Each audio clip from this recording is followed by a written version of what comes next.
Hello and marhaba, Nezha here. In this video, we are going to learn another way of saying hello that is commonly used amongst Arabs. جاهزين? Ready? Yalla, let's go.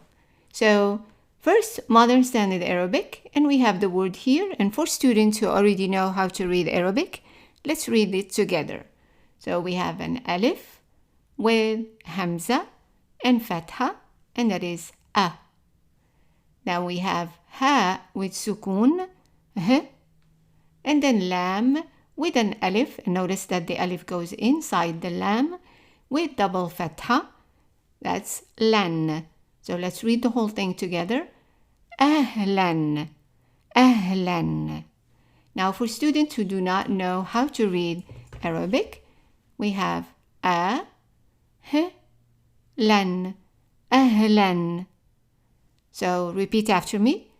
Ahlan, ahlan. Now ahlan means hi, hello, welcome, and also nice to meet you. We are not going to cover the spoken modern standard Arabic. I'm going to give it to you as a quiz. So try to guess how we would say ahlan in spoken MSA.